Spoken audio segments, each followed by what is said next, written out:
Hello everyone and welcome back to an episode of Minecraft. It is episode 73, and to be honest with you, I really would rather not be playing this game right now because that's a weird sentence, man. I cannot speak in these things. I swear I'm decent, more decent at writing than I am at speaking. But all that is to say that I actually would be rather playing Starfield because, yeah, that game is freaking good.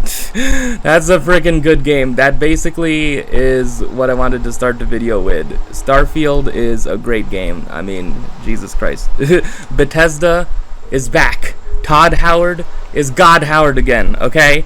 For people who've played Bethesda games before, right? You know, there have been a few people, you know, who haven't liked Starfield.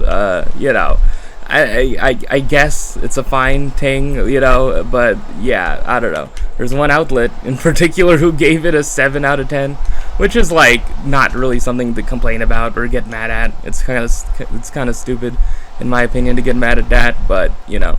The vast majority of people and people who played it and like reviewers like absolutely love the game, and it's been a huge moment for Xbox because it is an Xbox exclusive, and there have been some like people, PlayStation users who have been a bit jealous about that or salty about that. There have been people who have tried to play Starfield with PS5 controllers.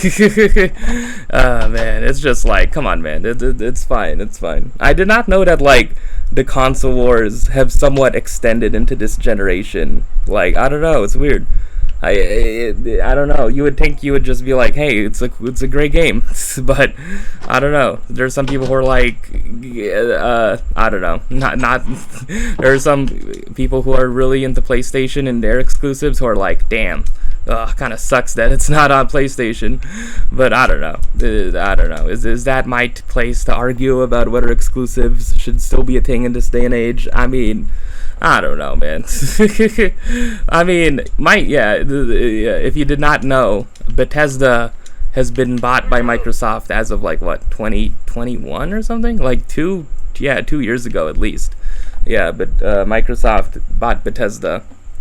And they also bought Obsidian, who made Fallout New Vegas. So, you know, there's been some interesting theories about that. Like, you know, yeah, because after Starfield, Todd Howard has said that Elder Scrolls 6 is next after that, and I'm like, I posted, yeah, like it has entered, was it pre-development or something, like early development, and I'm like, yeah, 2030, it's gonna be great for games. It's like, yeah, please, I would love for it to come out sooner, but I don't know, man. With the way Bethesda has taken longer and longer and longer and longer to put out games, it's like, it's hard, man.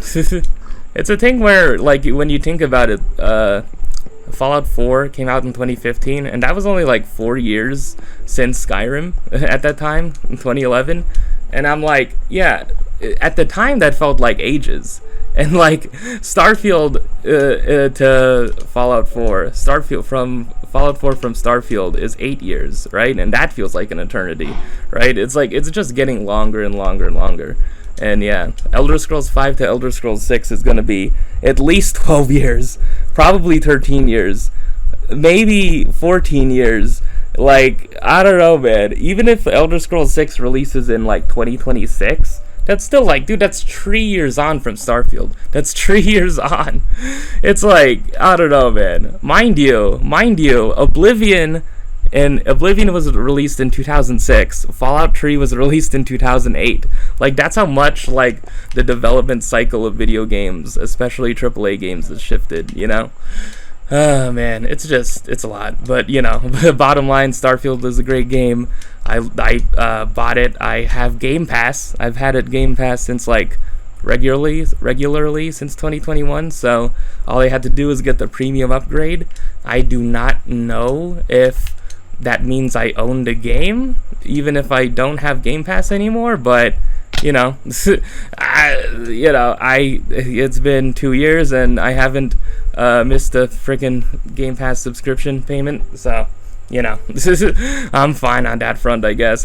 like, yeah, my reasoning, like, Game Pass is like still a pretty damn good deal, especially now with Starfield. Like, if you just have Game Pass, you can just freaking you can just play Starfield. That's just a crazy thing to me.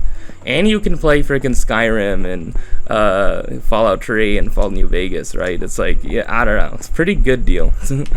Yeah, and I haven't talked about the game yet. It's like this game where you go out in space, and there's like, it's a Bethesda RPG, but in space, right? There's space, somewhat exploration, like you can fly in a spaceship, but there are a lot of menus. It's not seamless, right? People have been saying, right, you can't just like fly in space and then fly into a planet directly from space.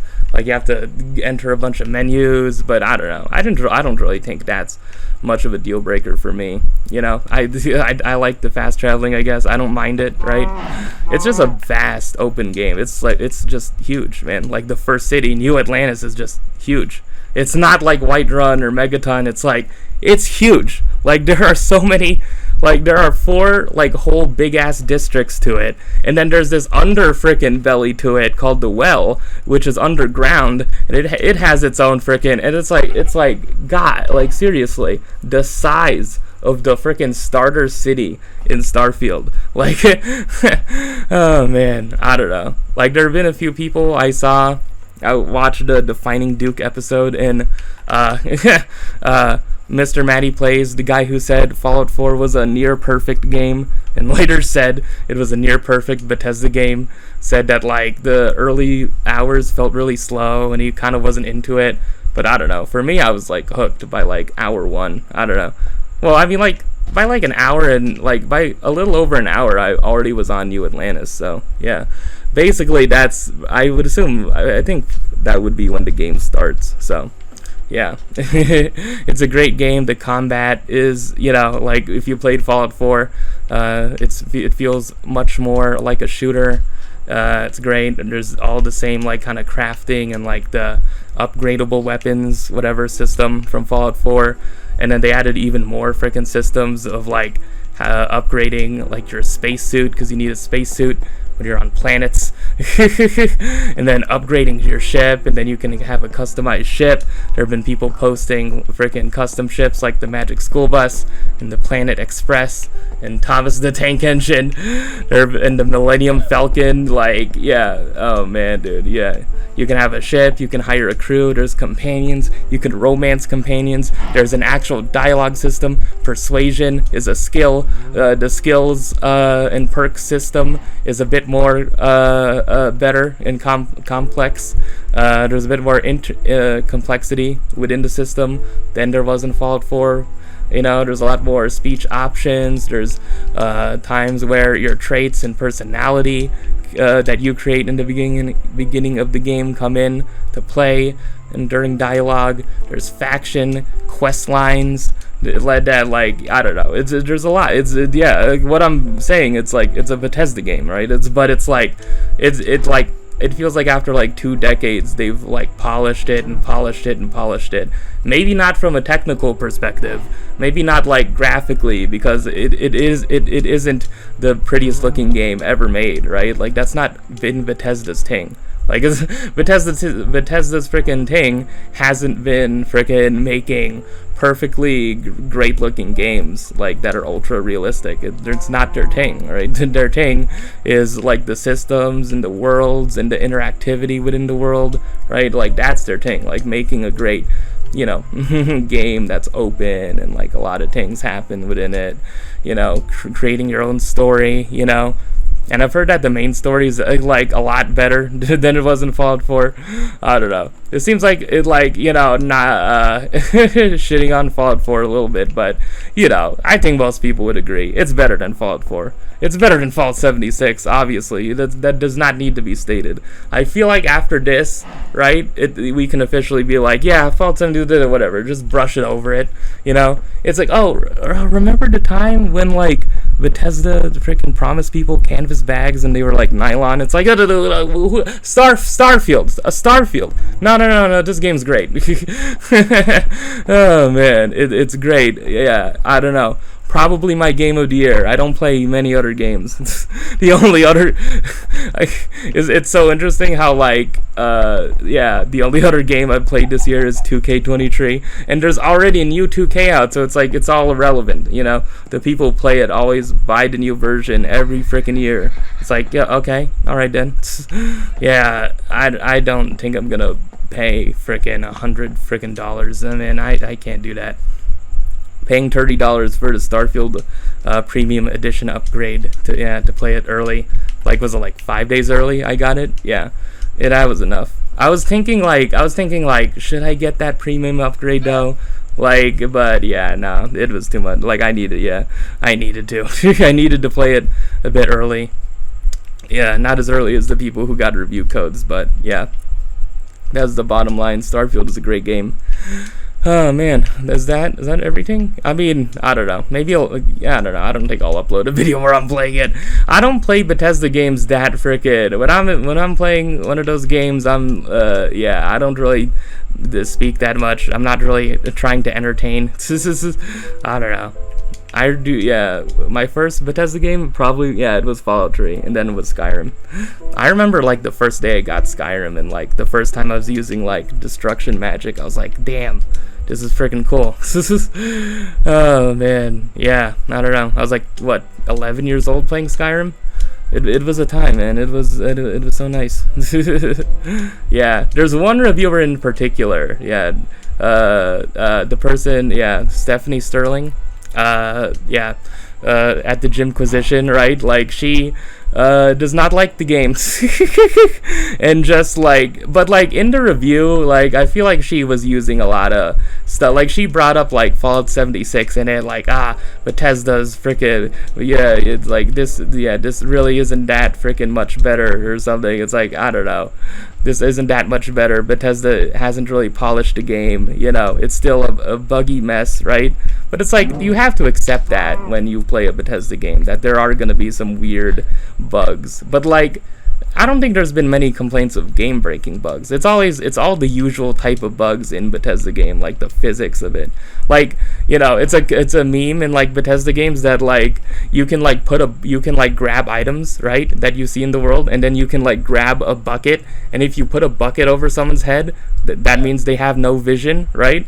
And if they have no vision, that means they can't see you steal stuff, right? Like that's still in the freaking game.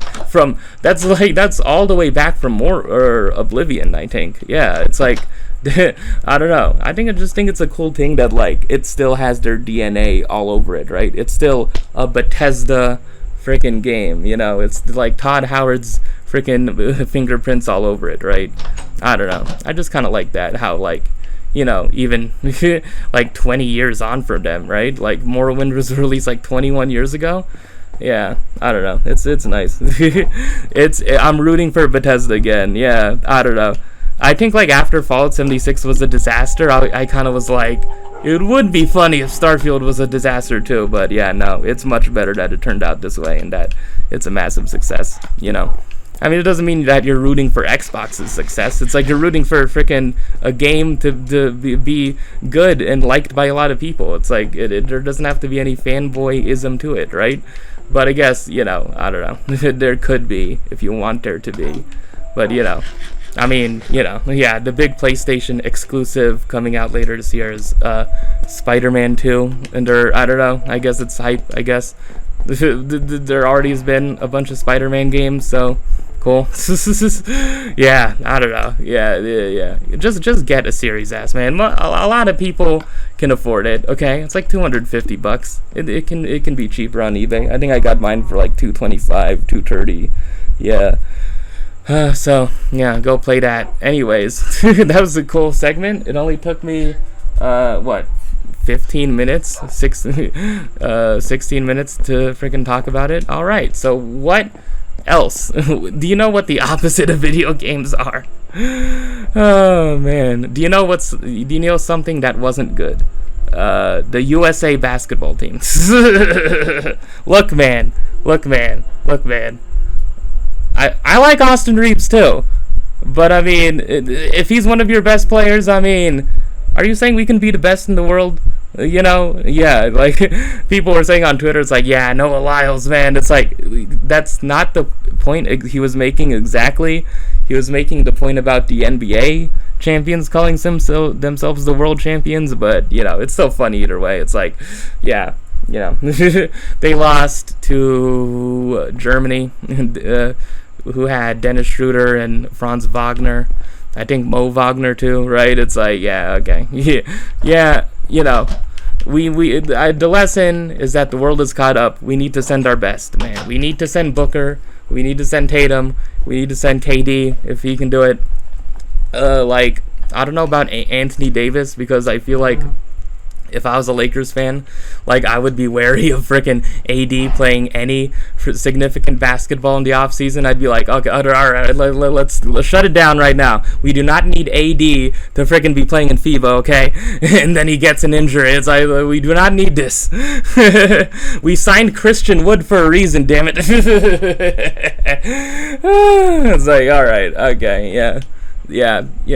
That's the whole thing, right, of the Lakers, right, is that AD wants to play the 4, which is the power forward, because he is a power forward more, right? But the Lakers play him a lot at center, and he wants to play center less. So they signed 2 bigs in the offseason. The Lakers did. Jackson Hayes and Christian Wood. A lot of Lakers fans have been clamoring for Christian Wood to be signed. They're like, when's he going to get signed already? And then he did. So, yeah. But there's a lot of people being like, it's his freaking 8th team he's played for. It's a minimum contract. Freaking, you'll be annoyed by him in due time. It's like, look, man. I want it to happen too, but it's fine. It's fine to be optimistic, right? It's fine. Yeah, so the USA men's basketball team did not get the job done this year in FIBA. Yeah, which the FIBA World Cup was taking place in the Philippines. Yeah, if I said that before. I don't think I said that before, so yeah. It was taking place in Manila, and there's obviously Filipinos are massive basketball fans, and there's a lot of Filipinos who are Lakers fans. I remember back in the playoffs, like a Twitter user said that like the Lakers Warriors series was gonna be the Filipino Civil War. Yeah, I mean, yeah, probably. It's like among Asian Americans, a lot of Filipinos probably live in Southern California and probably live in Northern California in the Bay Area. So yeah, probably. But it's weird. I don't know, a bit rare to be a fan of the Nuggets or the Suns or even the Celtics. There can be Filipino Celtics fans. There are like certain accounts. I saw an account when I was scrolling Twitter that was Mavs PH, like the Filipino Mavs fan account, and there's also a Filipino Celtics fan account. So there's probably, I don't know. Obviously, there's gonna be a Filipino Orlando Magic account if Kai Soto is there on the team. Like at the very, very bottom of the roster, you're gonna see like box scores of like, hey, Paolo scored like 34 points, and then like at the very bottom, it's like Kai Soto DNP. That's usually at the bottom. Yeah, there's this like UCLA player called Johnny Juzang, who's like technically on the Utah Jazz, I guess, on a 2-way contract, and like, yeah, when I checked box scores of the Utah Jazz games from last year, he was like at the very bottom. Speaking of teams in Utah, oh wow, that's a weird freaking connection. It's a detail in the book, but yeah, I read this book recently. Yeah, I've been slowly chugging along with reading, not as often as I would like, but I don't know. I guess it's less of a priority now that I have an actual video game to play. But this was like 2 weeks ago. This was like, I think like when I recorded the last episode, which was like a week and a half or something ago, like I was almost done with it. Yeah, it's called Furia. It is about this Argentinian girl who is a soccer player, like, that guy Lionel Messi, who's like freaking OP in MLS, until proven otherwise. I'm just gonna say playing in the MLS is like playing overseas for an NBA player. It's like, come on, man. Who cares? Like Messi scored a goal for Inter. Who cares? Stop it. Like, I am very nationalist. I'm very a stupid American in that regard. It's because it's funny, because it's like, stop trying to make stop trying to make soccer happen overly in the US. Please stop. Like, women's soccer, you can do that, but men's soccer, no. Like I want to be a fan. I'm a fan of freaking Kristen Press and freaking Megan Rapinoe, Alex Morgan, Abby Wambach. She's not playing anymore. Former player.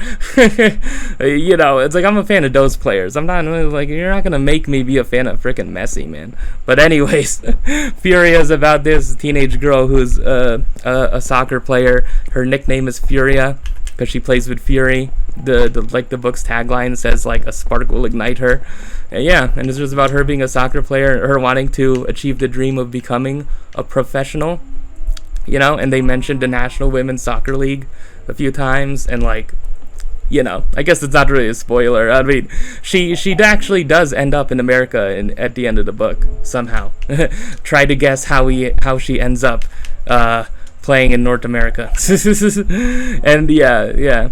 There's also this romance with this male freaking football player, you know, who's like a star, right? And her older brother is like his teammate, and like he isn't as good, right? And like, you know, it's like her trying to like balance this like double life, you know, like because at first she doesn't want her parents to know she plays soccer because she knows that there's gonna be freaking backlash, obviously, right? And like she's, you know, it's against this kind of interesting political backdrop of Argentina where, like, you know, obviously, like, you know, like, there's been that history of, like, for the longest time, like, women weren't allowed to play soccer, right? So there's that kind of, like, as, like, an underlying theme of, like, she's, like, playing, you know, like, the adversity while she's playing, right? Yeah, it's interesting. Yeah, I don't know. I read books I like, you know. Oh yeah, that was the other thing. Yeah, so am I done talking about that book? It's a pretty good. I rate it 4 stars. I liked it. I wouldn't put it as one of my worst reads of the year. Speaking of which, did you know that there was this freaking Twitter trend I saw for like, I don't know, a few times like last week where there was someone like, okay, all right, here are my worst reads of the year, and then like a graphic containing a bunch of books, and then it prompted so many other people to freaking post their own graphics of like worst books. I do not need to freaking go into this. It's like, yeah, but I just kind of found it funny how like there were a bunch of people tweeting about it and being like, why am I seeing so many of my favorite books here? Oh man. That's the thing also, is that like almost none of them were giving actual explanations as to like why they were the least favorite reads. I don't know. I just wish more people like posted on book Twitter about like why the certain aspects of a book they don't like. It's always just like, I don't know. I just wish people would be more specific, right? It's like, why can't people just be like, I'm reading, you know, Twisted, and then like, I really don't like how this character does this. It's like, why can't people just tweet about books that way? Like, people tweet about movies that way somewhat, right? People tweet about TV shows that way. I don't know. Maybe I just haven't found it, but like, I don't know, the book Twitter scene doesn't really seem to do that, you know? I don't know. I kind of stopped doing it too because, yeah, I guess like that's where I give my thoughts on books now.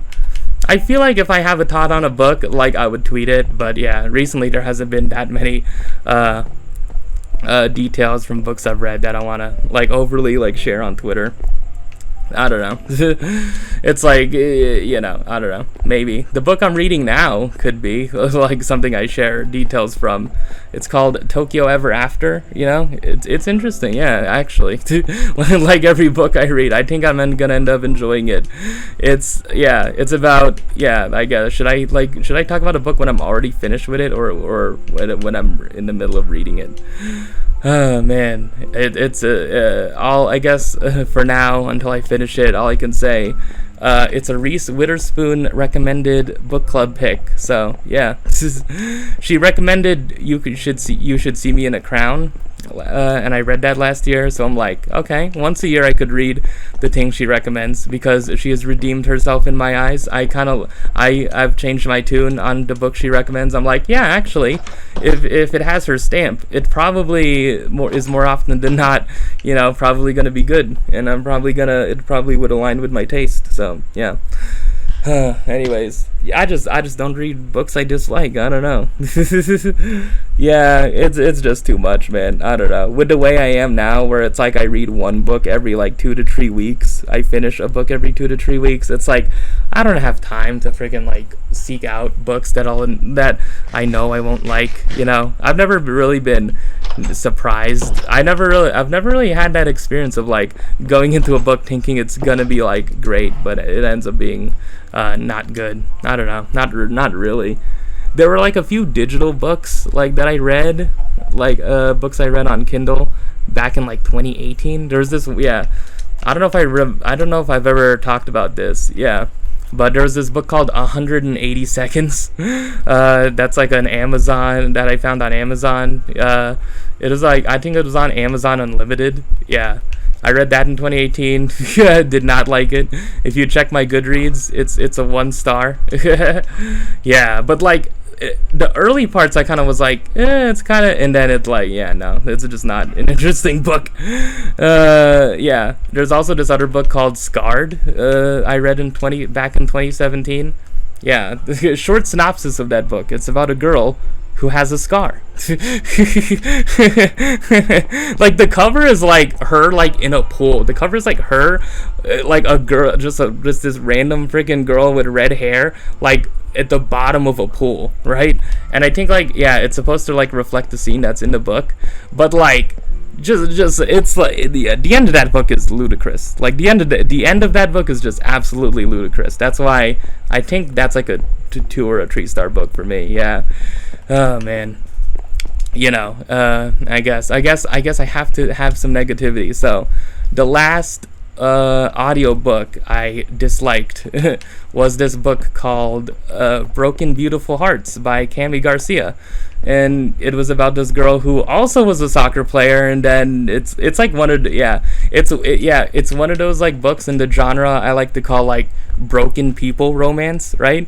Where it's like two people with like a overly traumatic freaking backstory, and they have a romance, and then that's like it. I don't know. I'm just not a fan of like the broken person romance, to be honest. It's very, I don't know. I don't think I'm original for coming up with that term, but yeah, it's just, yeah, I don't know why. It's just not really, yeah. I should offer explanations as to why I don't like these books.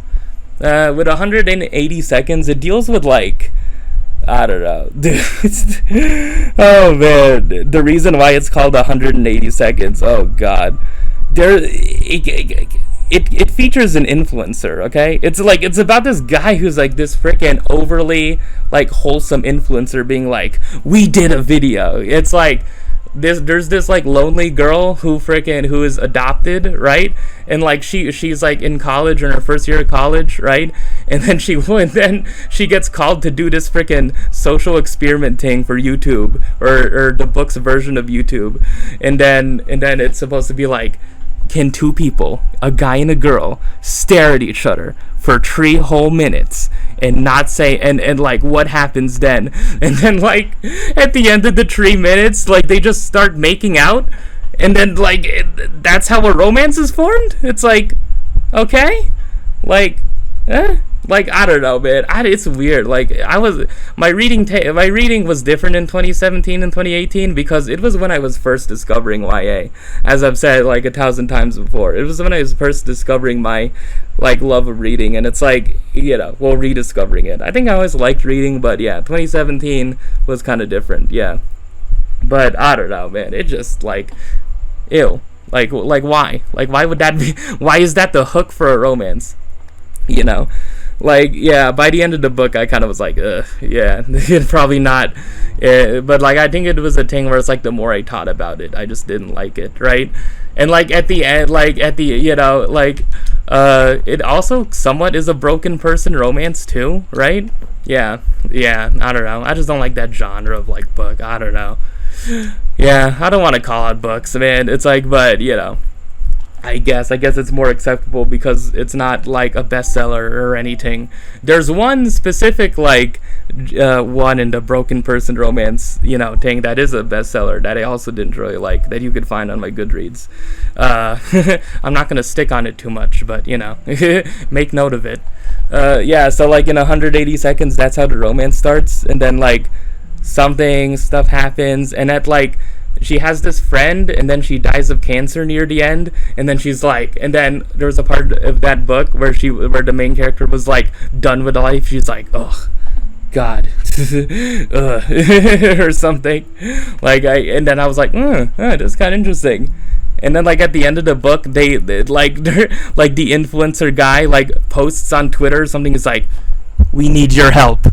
Me and this girl I that is just recently became my girlfriend need your help, my loyal fans of me making social media content where freaking like I freaking stare at someone for 3 minutes and at the end we make out. It's like, what the, no idea, man. I don't, like, why just thinking about it is just like, okay, all right okay. Yeah. Oh man. Okay. I need a sip for this next one. Yeah. Have I told you that sparkling water is good? By the way. Oh man. Limoncello, LaCroix. Oh god. It's like key lime, but like lemon version, I guess. Yeah. So like, I guess I can spoil it. The end. Like, Scarred is about a girl who has this scar. She was in like a car accident. Yeah, like I think it's like her parents died or something. She also forms this romance with a guy, right? There's this one fun scene in the book where they're at like a Mexican restaurant and they joke that like, I'm the chili queen, you're the chili king or something. I don't know. there's that one fun scene, but like, yeah, oh god, dude, like there's a villain to that book. And it's foreshadowed early on, right? It's just gross, man. It's just, I don't know. The more I think about it, it's like, that's just freaking gross how they made that the freaking conflict or the end game of the story. It's like, it's just kind of gross. It's like, oh man, oh god, should I say it? Like, I don't know. At the end of the book in Scarred, there's a school shooting, and the girl has to be saved by the guy love interest, I think, and it just ends with her being saved, and the guy who perpetrated that event was one of the people in the class, and like the way it's described is gross to me. Ugh, I'm just not good. Anyways, those were like a couple books that I kind of didn't like. I don't know. Oh man, have I spread enough negativity? Oh man, sorry for that if that was audible, but yeah, I think I've spread enough negativity. Any other? Yeah. Why didn't I like Broken Beautiful Hearts? When I there, look man, I don't want, oh god, I didn't talk about this. I've been steering clear of like this thing on Twitter where people are like, are sex scenes necessary? It's like, oh god, I don't know, man. Why do I need to have an opinion on literally everything? But it somewhat reminds me of that with Broken Beautiful Hearts, because there's this one scene like in a pool, and like okay, just saying, dude, like in a pool oh man, there's a much better version of it in this book called Parachutes, in a pool, but it's like, come on man, come on now. Oh man, and it's like, listening to a scene like that on audiobook is a lot different, okay? Like, when you're reading it, you can just, like, basically be like, okay, I'm skimming through it. Like, with an audiobook, it's like, come on. Like, I don't know why I was just listening to that. I think I was, like, awake in the morning. I was just like, yeah, I guess this is a scene. I don't know, man. I don't know. Judge me, okay? Judge me, man. Say I'm freaking puritanical, okay? Okay, I'm fine. I'm fine with all the insults, okay? But it's like, yeah, I don't know. It's another example of like the broken person romance where it's like, I have like a traumatic past. I don't know if I can love someone, and then, oh wow, you're the one person. You're a person I end up loving like really hard. I think it's it's a thing where it's like she forms a romance, right? She has this ex who's somewhat abusive to her, right? Who pushes her down the stairs at a party, and she gets injured, and because of the injury, she can't play soccer, right? And it's like, and she falls in love with this guy who's an MMA fighter, you know, one of the reasons I probably don't like the book and splashing negativity on it. She falls in love with this guy who's an MMA fighter, and the conflict at the end of the story is that like her ex-boyfriend is fighting her love interest, and like the love interest has a heart condition, and like he's still an MMA fighter because of it, and like I guess it, like, you know, he has a broken but beautiful heart. Oh my god. We all have broken beautiful hearts. It's like, okay, all right. Oh man, this is so much better than just like me just like writing a negative review on Goodreads. Other than that, there are like Casey West books, but like, dude, like I don't think I have enough energy. I don't think that's not dislike. That's just like, they're kind of boring, you know. I don't know. Love Life and the List is a book where it's like, I feel like that's a concept that's interesting. So is Listen to Your Heart, which I also read. It's like both of those things have concepts that are interesting, but yeah, nothing gets done with it pretty much. Like the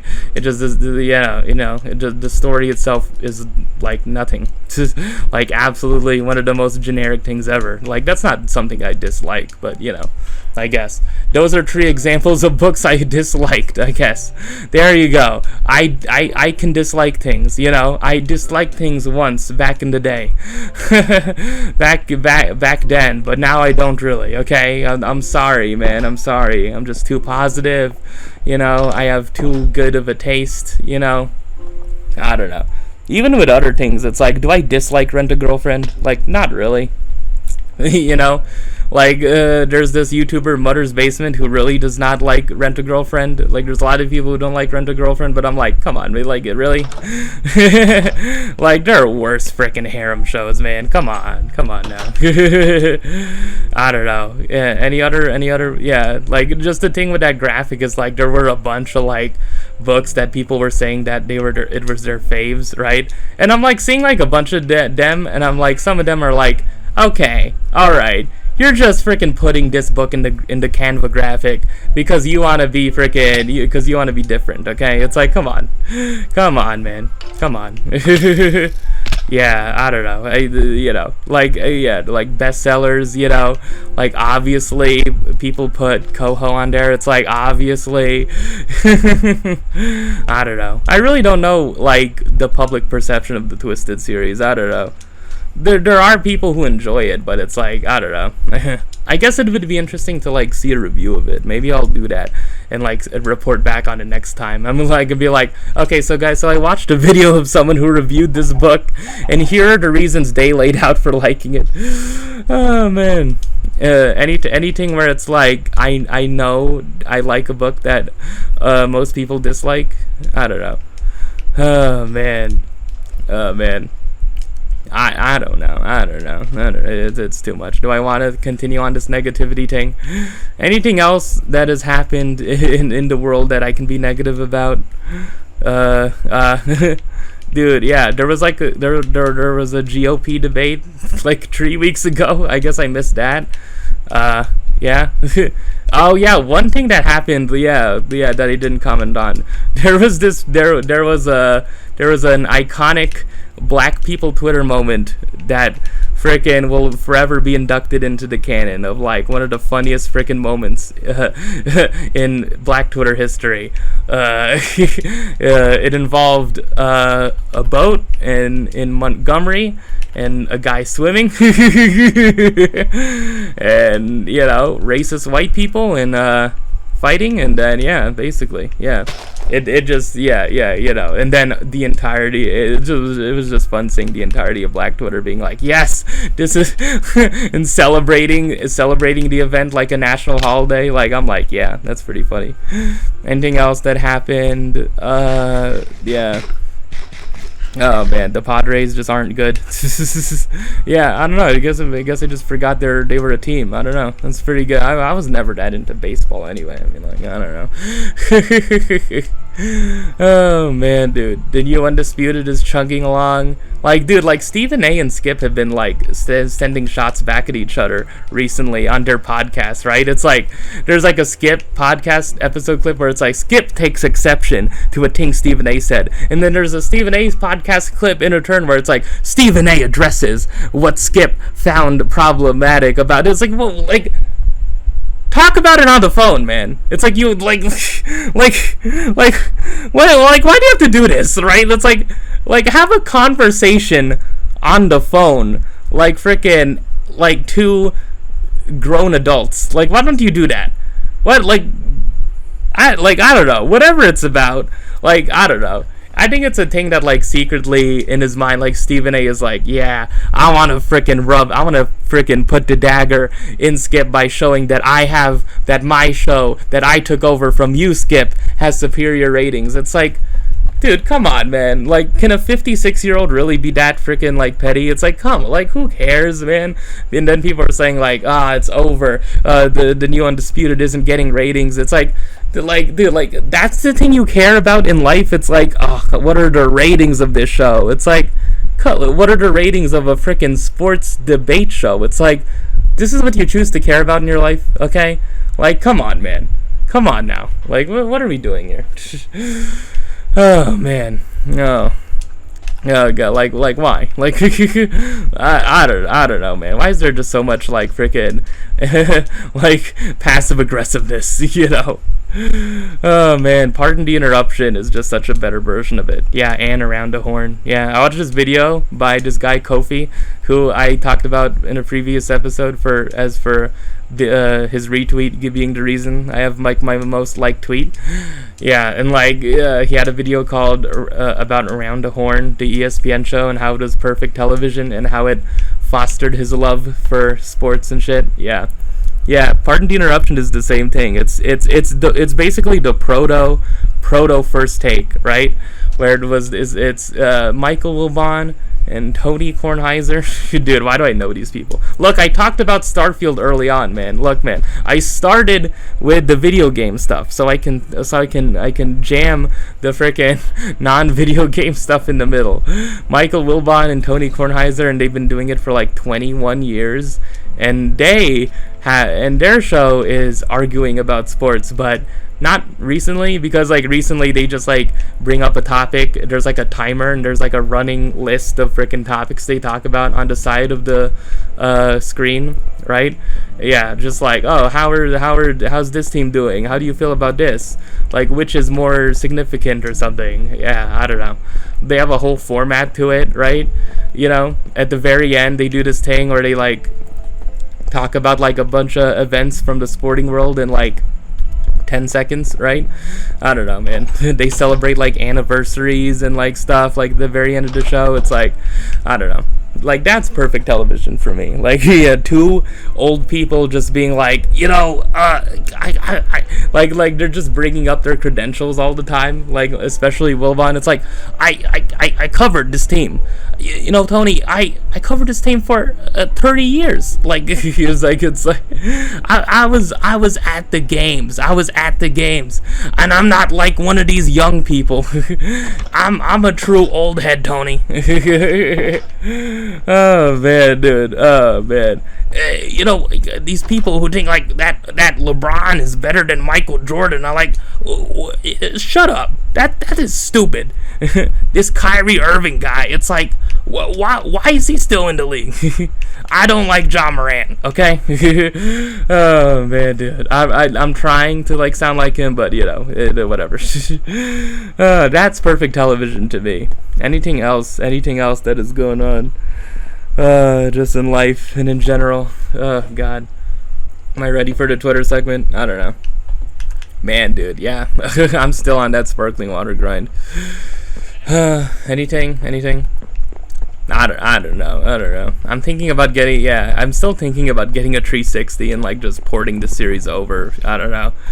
I don't know. I don't know how long I can sustain this. I don't know. Like maybe I can find another game to do these Let's Plays in, but I don't know. I want to keep the series going for as long as possible, I guess. Like as long as I want to do them, right? As long as I have stuff to talk about. I mean, I'm on episode 73 right now, right? It's like, it'd be kind of dumb for me to not try to go for 100. It really would be dumb. It's like, well, yeah, I just stop at like 89 or something, right? Like, obviously, like, something could happen to me, but, you know, I have faith that that's not gonna happen. I want to be around, okay? I want to reach episode 100, okay? I'm putting it out now. Like, I want to reach episode 100, and I don't know what I'll talk about. Oh, man. Yeah, whether my channel grows or not, whether anything else, you know, I think I like having this as like a source, you know. Yeah, just like my idol SSOHPKC, right? It's like the original, you know, his original purpose for doing like Mario hack videos was for him to just like talk about how shitty his job at Target was and like anything going on that he wanted to rant about. I don't know. It's just nice, I guess, and I use it to talk about basketball and YA books and freaking yeah. Oh man, anything else that has gone, yeah, maybe Twitter can talk about it. Oh yeah, music. Yeah, there's this like girl, she's called like Olivia Rodrigo. I didn't know if you heard of her. She released an album, yeah, and I kind of want to listen to it. Yeah, her second album came out, and a lot of people seem to really like it. Yeah, she's bringing rock music back into mainstream pop music. Yeah. She's infusing rock music and alternative into freaking pop, and she's a pop star embracing rock music and stuff, and she's the savior, and great. She's probably like she's probably gonna be one of the most influential Gen Z artists, like her and Billy, Oh man. Yeah, I remember. Yeah, I guess I'll do the Twitter segment in a bit. But like, there was like one tweet that like said that they feel that Biba Doobie should be as big as Olivia Rodrigo is. Yeah, which is interesting. And like, yeah, I think I agree with that. But also like, I feel that Jay Som should also be as big as Biba Doobie or even Olivia Rodrigo. But I don't know.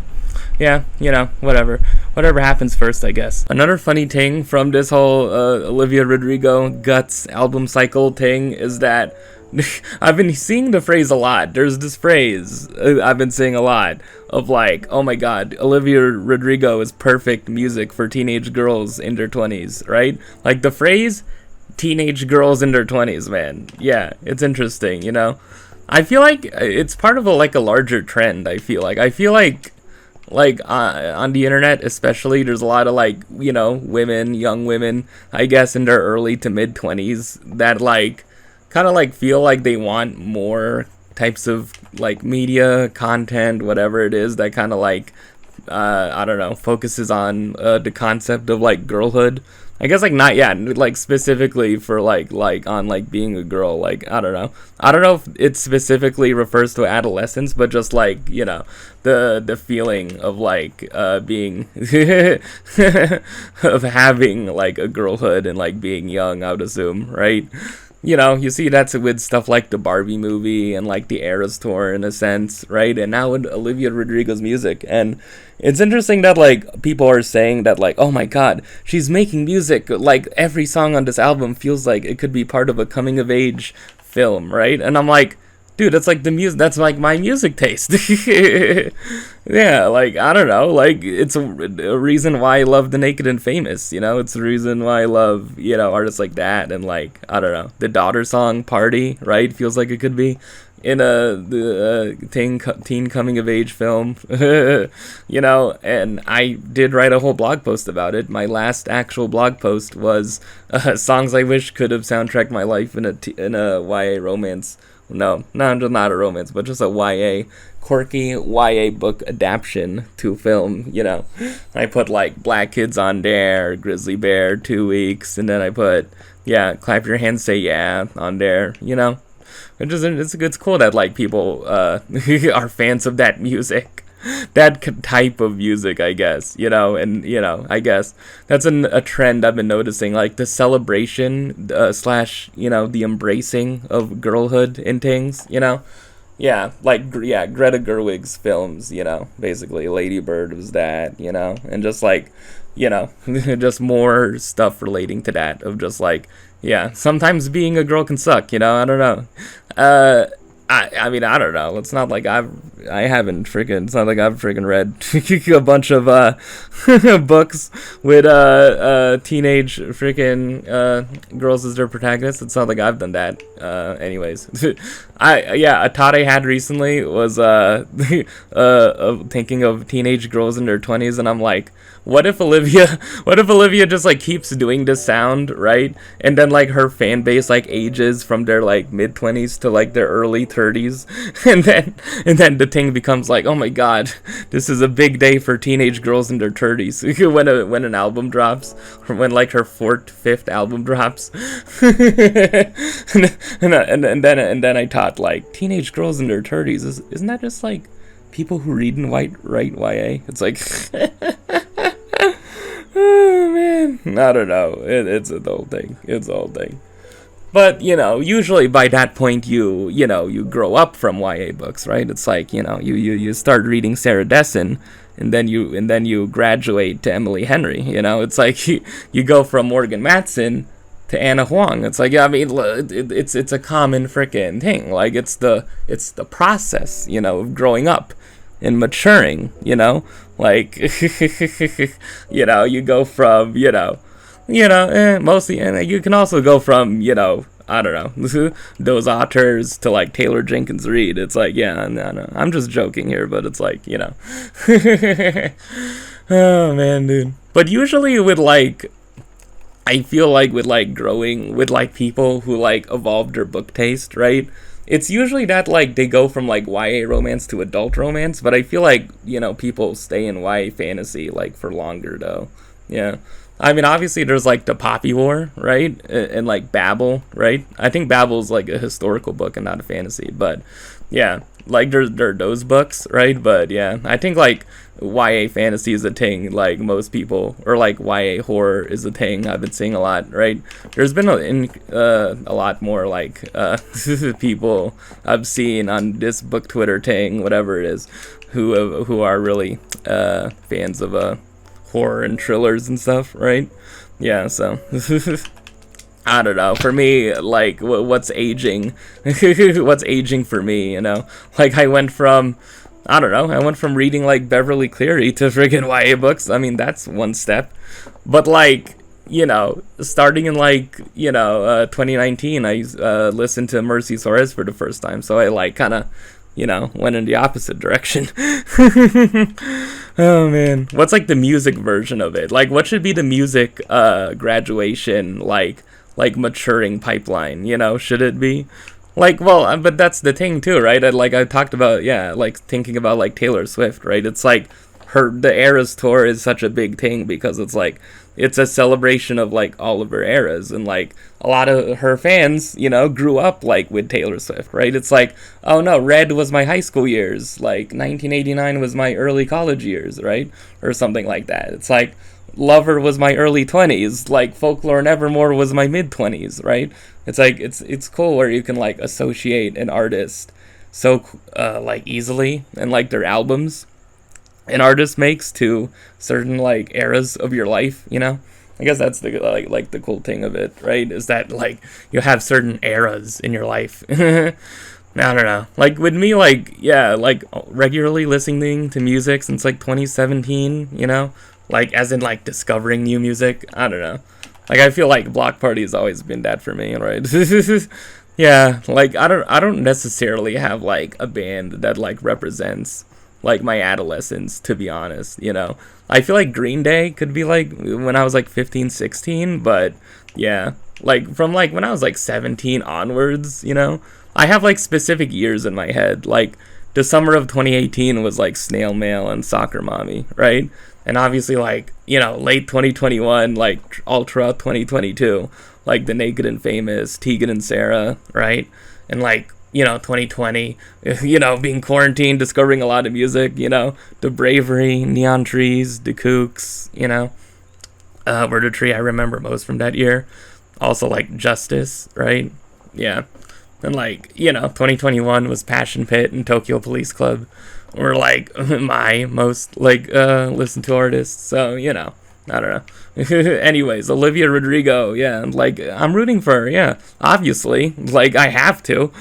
But, I don't know. It's just an interesting thing to think about. I'm sure I'll see more tweets about her in my timeline about how she's iconic and how she ate with the lyrics. There's a lot of lyrics I've been seeing, and people are just pointing them out and being like, this is literally me. And then it's just a lyric about I'm a girl who may I'm pretty when I cry or something. It's yeah, and that's the thing. It's cool, isn't it? Yeah. So anyways, I guess I'm gonna head on to the Twitter segment now. Hopefully they're good tweets. I keep on saying that. I will edit it and parse it out.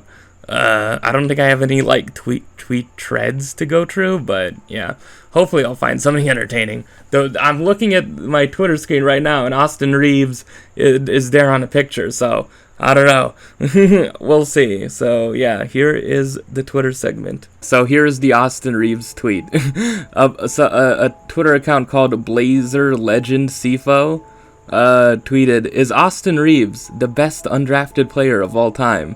And then a quote tweet, "Ben Wallace won Defensive Player of the Year 4 times and is the reason Kobe and Shaq didn't win 4. This app needs an age limit." Yeah, there's also another tweet associated with Austin Reeves that I want to get that I saw. There's a really, really funny tweet that it's in my likes. God, I think it's right here. This is NBA on ESPN. Austin Reeves had to show off the iconic Carmelo Anthony celebration in their loss to Germany. And yeah, the Carmelo Anthony celebration is when you make a 3-pointer. When you make a 3-pointer, is that you put 3 fingers to the dome of your head. It's 3 to the dome, and LaMelo did that. And the Warriors announcers one time, they were like, "Get your own celebration, man."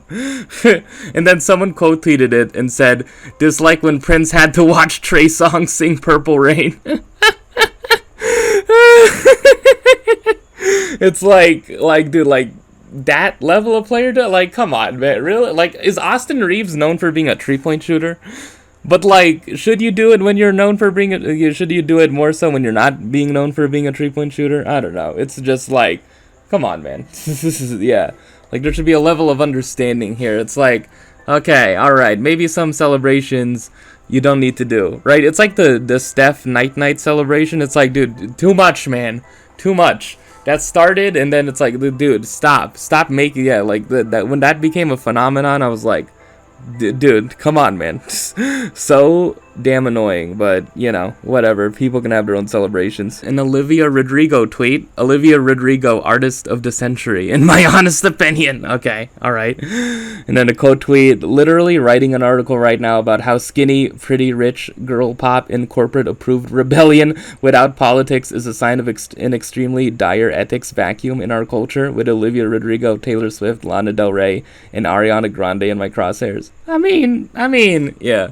There has been a tiny bit of backlash. Yeah. Well, I think it was a tweet I saw of Guts is number 1 on Metacritic. It's rated 100, which probably won't last. But people are really this it's a fine album and all, but I don't know.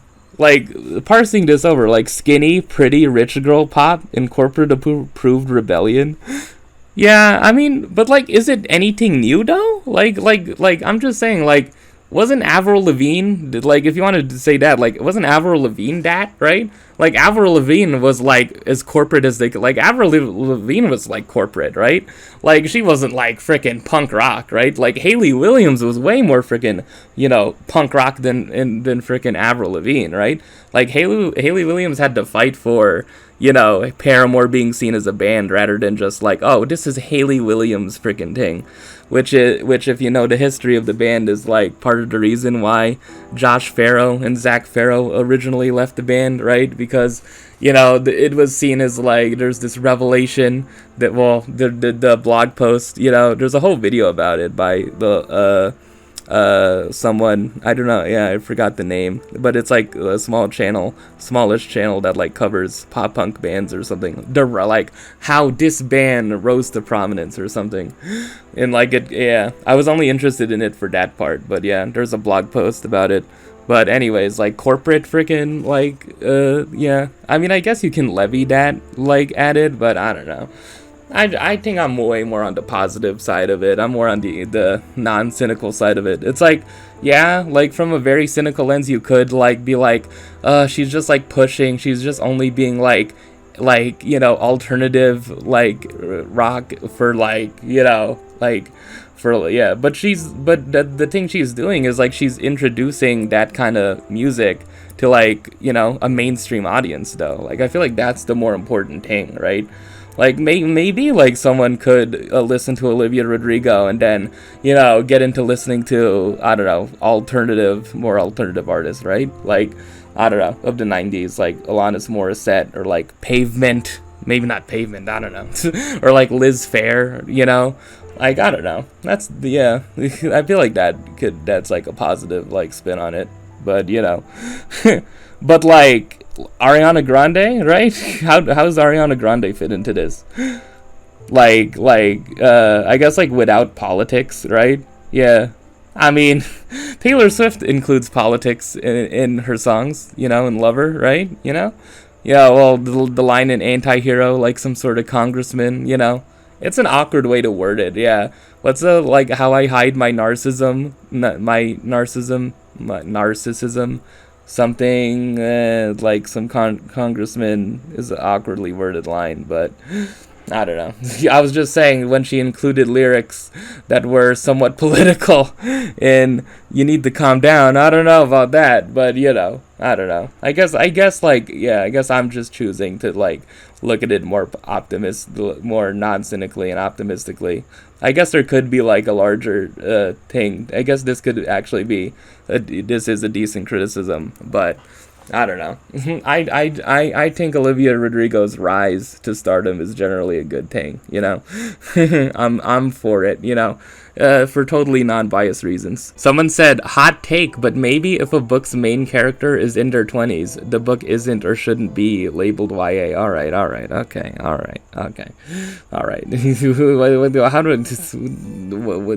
How's that a hot take, first of all? Like, I don't really know. Is this like related to the shelf thing? Is this related to like the shelf and like someone being like, you know what? It Ends With Us should be labeled YA because freaking teenagers read that. It's like, whatever, man. I think it's like a separate thing. Isn't this most things? Yeah. I don't know. It's just such like a petty. Like just such a, you know, maybe not petty. Maybe petty isn't the right word, but just like, I don't know. Just like these like squabbles book Twitter has over just like the YA/adult divide of like, we need more books featuring characters in their early to mid 20s, and then the response being like, they're called adult books, you just haven't been seeking them out. And then the response is like, no, but like I want more books about actual, like, no, like I want more YA books about young adults in college, you know, navigating, you know, stuff, right? And then one person responds, yeah, haven't you heard of After? I'm just look man, the tweet that was like posting worst reads of the year, it opened something in me, okay? It's like, oh man, dude, oh god.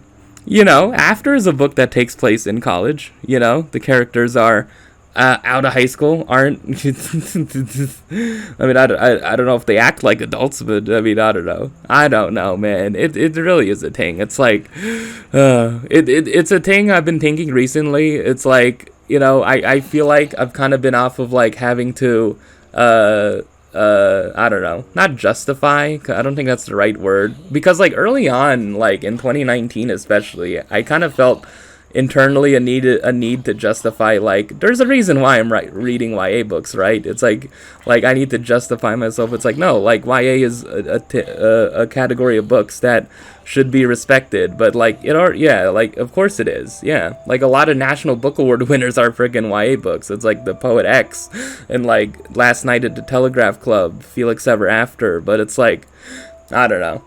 Like, I've been having a feeling recently with like all these people, like, taking, thinly veiled shots, being like, like, why, I don't know, not thinly veiled shots. Like, it's not like, yeah, I'm turning into like a YA fanboy, That's kind of what I'm turning into. I don't know, man. I don't necessarily have too much of a strong opinion on like the whole like YA/adult book divide discourse, in terms of like, if a character is like 21 or 22, it should be labeled adult, not young adult.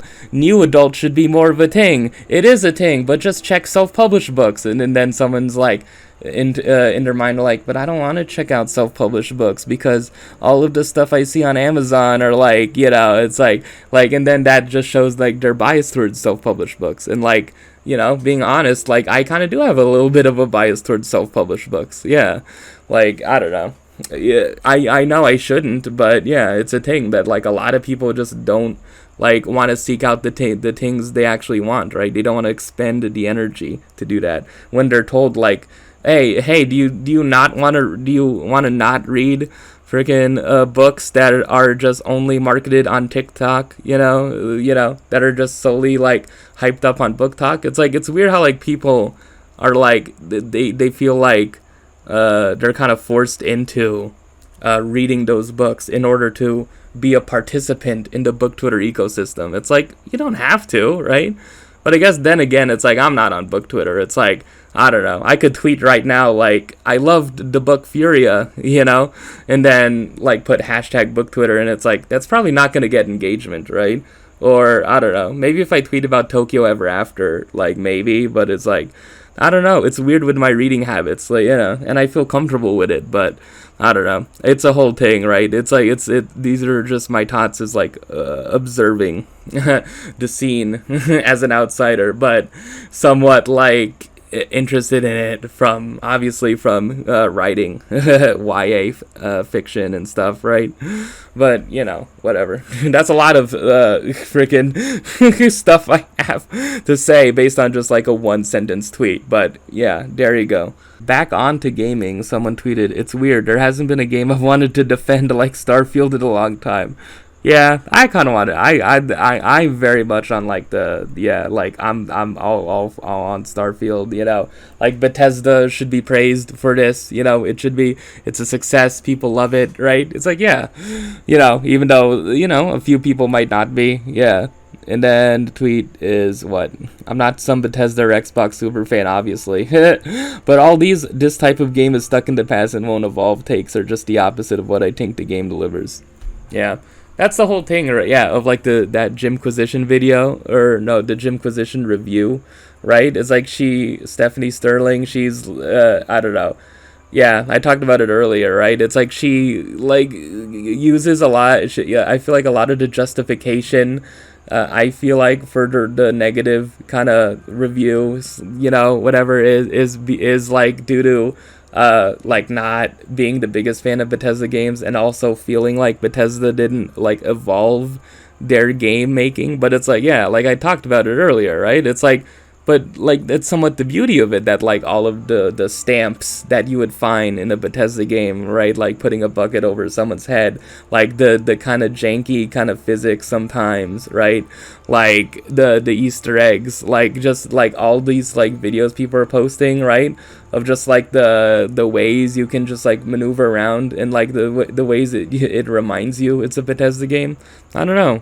To me that just only adds to it, I like that, there's a consistent frickin' team throughout all the games that like you can instantly recognize as a Bethesda game. But I understand some people not frickin' thinking that. The negative reviews for Starfield seem to be like few and far between. Yeah, I don't think it's worth it getting angry over them. It's also just not. It's also, I don't know.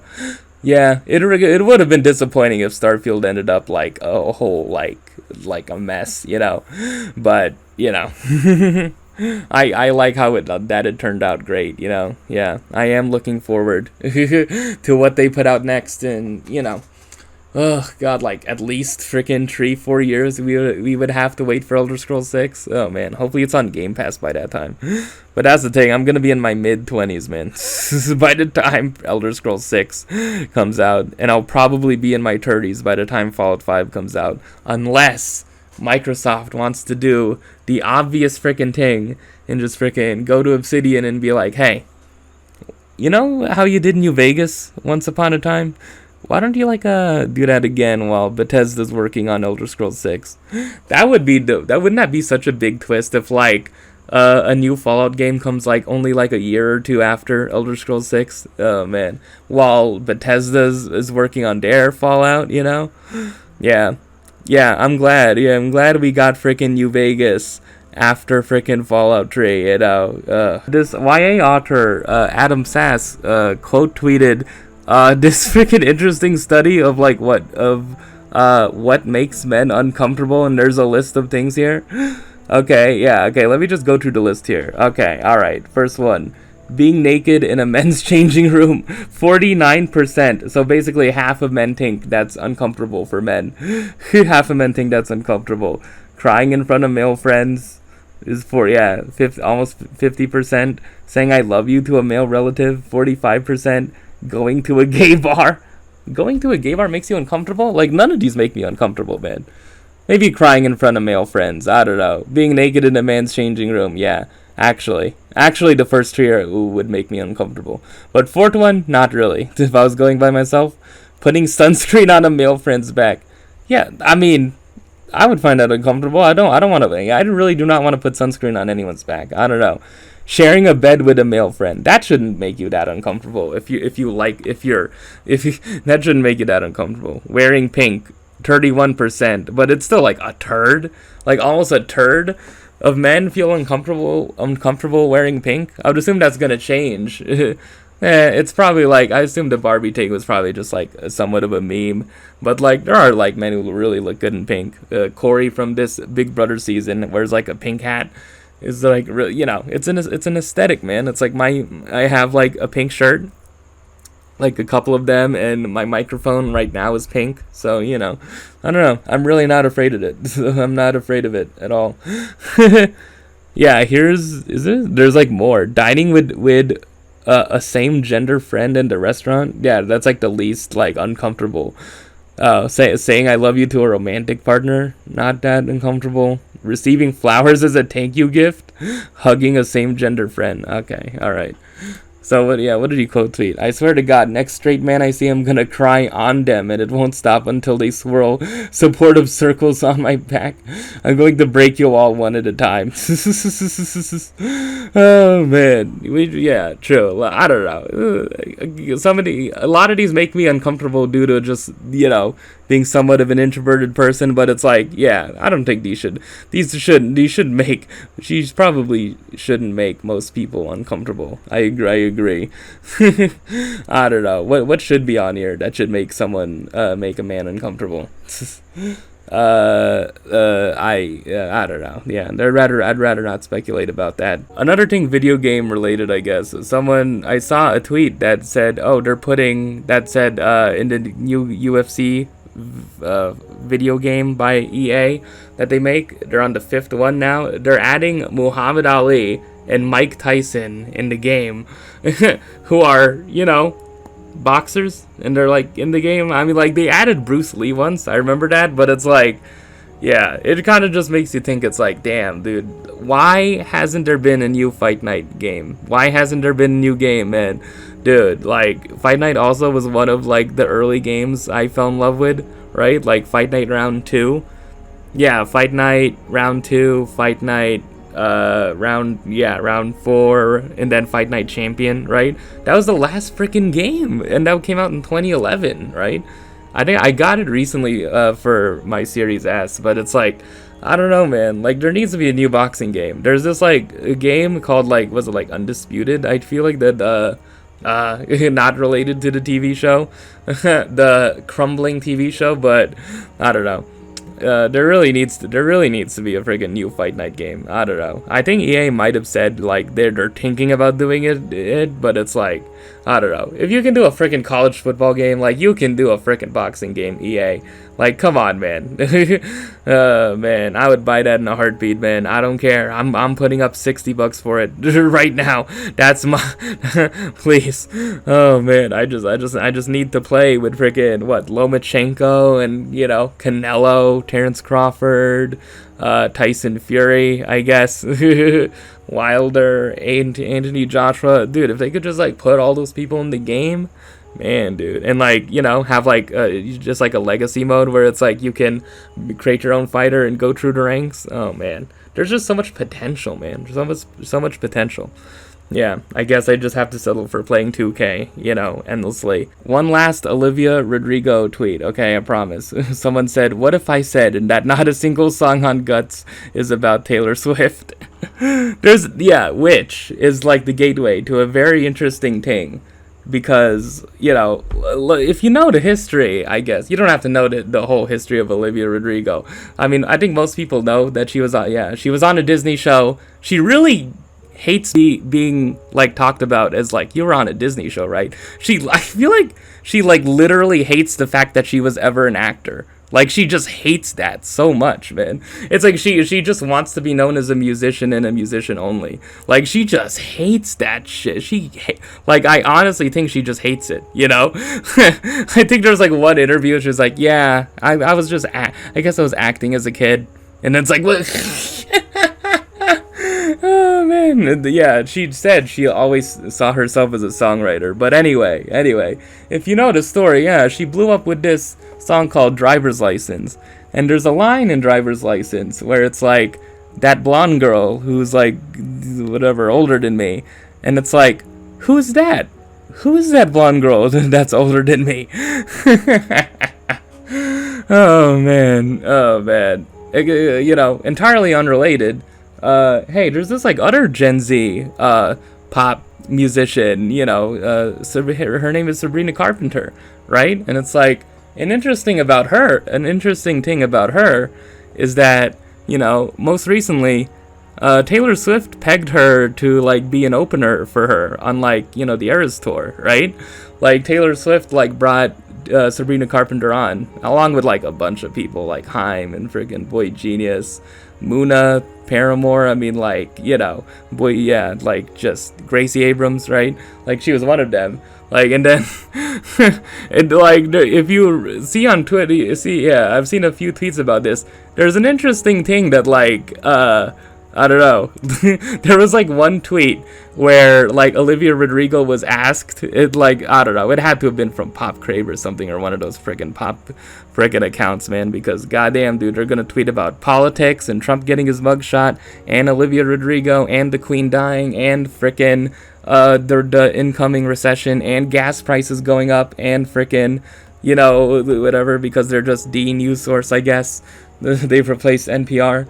But anyways, like, Olivia Rodrigo was asked, like, have you seen her, are you gonna go see Taylor Swift at the Eras tour? And then she's like, no, I actually haven't really thought about it. Yeah, it's, you know. And like, there was a Sabrina Carpenter stan on Twitter who quote-tweeted it, and it was just being extremely petty, right? And like, and kind of hyperbolic. She's like, and then they were like, I don't know, maybe they were like, why did she say it like that? Like, why did she just like outright dismiss it like that? That kind of was weird how Olivia did that. And it's like, I think there might be an interesting thing like still brewing here, right? It's like, obviously I would assume both parties would deny freaking like any kind of feud or rivalry, but like, it's just fun to speculate that there is one, right? You know, like, Sabrina Carpenter's latest album is called, what, like, Emails I Can't Send, right? Like, I don't know. And, like, yeah, like, Sabrina Carpenter has a stan, like, frickin' Twitter-based, too, right? It's like, I don't know, man. I feel like there is more than frickin' meets the eye on this. I feel like there's enough evidence to believe that, you know, I don't know. I don't think this blonde girl and Olivia get on that much, you know, which is fine. But it's like, I don't know. I guess it's the inner like stan Twitter in me. It's like investigating it. It's like, yeah, actually, there could be some credence to that, right? It's like, Yeah, because Sabrina Carpenter getting picked to open the Eras tour, right? I would assume Olivia would have loved to frickin' been an opener for the tour or something if she wasn't touring. I don't know, if scheduling conflicts. I would assume if frickin' Taylor Swift called Olivia Rodrigo and was like, "Hey, can you perform as an opener for one of my shows?" She would have frickin' taken it in a heartbeat. But Taylor chose Sabrina instead, right? And when Olivia Rodrigo on her first album cycle was like, "No, I love Taylor Swift." Like she interpolated, was it New Year's Day, right? As on her first album. I don't know what song, but yeah. It's Olivia being such a huge fan of Taylor Swift and being a Swiftie, but that blonde girl getting to be the one to open for a tour. It's I don't know. There could be something there. Just saying. just saying. Anyway, so I guess that's all the interesting tweets I found for this episode. I don't know how long it's gonna be. Probably over an hour. I don't know. I do not know what I'm gonna title it. Man, I'll come up with something. It's gonna be something interesting, hopefully, right? Yeah. So I guess the last thing I want to get to, I guess, that I just thought of. Did anyone? Yeah. If anyone is interested in the sport of boxing. There was an interesting fight that took place in the UK recently, like a week ago. Chris Eubank Jr., who I talked about on a previous episode, the son of Chris Eubank. I went into frickin' Chris Eubank's whole history. He had a son, and then Chris Eubank Jr. Fought this guy, Liam Smith, for the second time. And in the first time, Chris Eubank Jr., he was supposed to fight Conor Benn, but that got canceled because Conor Benn ate some eggs. So instead, he decided to fight Liam Smith, right? Who's in a family of 5 different freaking pro boxers, right? They have 5 boys in their family, and all of them are freaking pro boxers, and Liam Smith, Chris Eubank Jr. fought him for the first time in February, early February, late January or something like that. And then Chris Eubank Jr., who was known for having a good chin, got stunned in the 4th round and got knocked down suddenly. I feel like it was a flash knockdown, but he was very, very wobbly, so he probably, it probably was the right decision to stop the fight, because he got wobbled and then got up and then looked like he was about to go down again, right? Yeah, so he lost the fight, when people thought he probably could have won that fight easily. And then the second fight happened a week ago, and it was either repeat or revenge. Was Chris Eubank Jr. gonna get some revenge? And the answer was yes, obviously. I was scared though. I wanted Chris Eubank Jr. to win, but I was scared. I was just damn, dude, what if he loses twice to this guy? What if he loses twice? What if the steak doesn't get freaking seasoned, as he said in the lead up to the first fight? What if he wasn't gonna get to season that steak? Oh, man. And he totally redeemed his performance, because he stopped Liam Smith in the 10th round. And yeah, it's being talked about as one of the best wins of his career, right? And talks of the Conor Benn fight are back on, per Eddie Hearn, I guess. Who's the promoter for Matchroom and Conor Benn's promoter. Yeah, he's had to answer so many freaking questions about Conor Benn and that whole process, man. I don't know. I still think most people think that most people believe that Conor Benn was using substances. Yeah, and related to that, Matchroom in general has had a flurry of adverse findings, which are people testing positive for any kind of substance, any kind of banned substance of any variety, right? And it's Eddie Hearn is trying to reason it because they're doing a lot more testing, particularly with VADA, right? And he's calling out other British promoters for not using VADA, and his company Matchroom does use VADA, and all these other promoters, they only use freaking a UK based drug testing thing called UCAD, and he's the only one freaking paying for all this extra testing, and it's when you test more, you're gonna have adverse findings, right? One of the latest ones to test positive was Alicia Baumgardner, who's this female boxer who recently had a win against Linard too, who was like her only loss. It was a rematch, and then after she won the fight, she returned an adverse finding. So that's kind of unfortunate. There's a funny thing that happened with Anthony Joshua. He was supposed to fight Dillian White for the second time. Their first fight was in 2016, and then like a week before the fight, Dillian White tests positive for a substance, right? It's like, oh no, we need a replacement. So they get this guy called Robert Hellenius, who was a guy called whose nickname is the Nordic Nightmare, and then Wilder most recently knocked him out in one round, and then AJ knocked him out in, what was it, like round 7 or 9? Yeah, around that range. And then a funny thing about that, like a week later, it's reported that Hellenius friggin' had an adverse finding. He tested positive. So it's like like they needed to replace the fight because someone tested positive for a substance, and then the guy they replaced ended up freaking testing positive. So it's like, dude, like, what is with the system, man? I don't know. Do I have inclination to believe Eddie Hearn? Yeah, I mean, it makes sense that like the more you test, the more like adverse findings you would have. But it's like, I don't know. There's a point where it just gets to be too much, right? It's like, why are all these freaking tests, like adverse findings, like happening right now, man? I don't know. It's an interesting thing to watch out for in boxing, I guess, if you're interested in it. In terms of like fights that are exciting. If Ngannou and Fury, I guess. Fury is not interested in fighting Usyk or AJ, so it's like, AJ/Wilder is in doubt because that fight was originally going to happen in like Saudi Arabia. It keeps on getting talked about, but recently it's been in doubt. Terrence Crawford, I guess, could rematch Errol Spence. And as I've live freaking casted it, maybe I'll live cast the rematch. I don't know. Yeah, I don't see it really going any different from that performance. Crawford wants to fight Canelo, and like he says, it's probably going to be the biggest fight in boxing. I would agree with that, barring like freaking...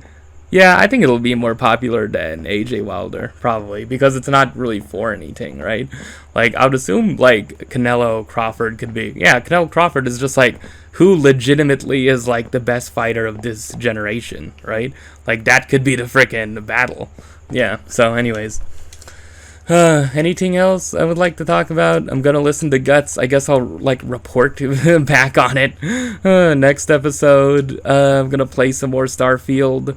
Gonna finish another video game, maybe. I don't know. It's a lot, man. Yeah.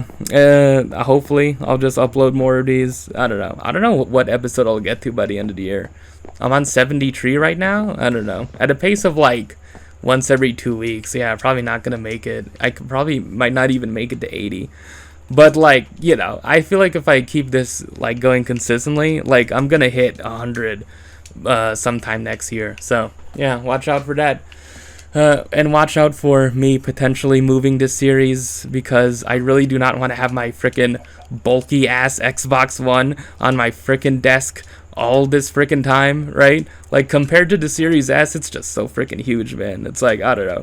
Or I can move it to PS4, but like, why would I want to do that? I don't know. Man, I just want less space, and I don't like frickin'... All of this is just because I do not like the current version of Minecraft.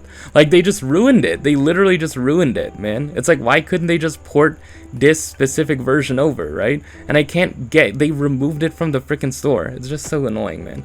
It's so... Like, all of this is just because they removed this specific version of Minecraft from the frickin' store. Oh, man. I don't know. Just thinking you're just doing better, man. Come on. Oh, man.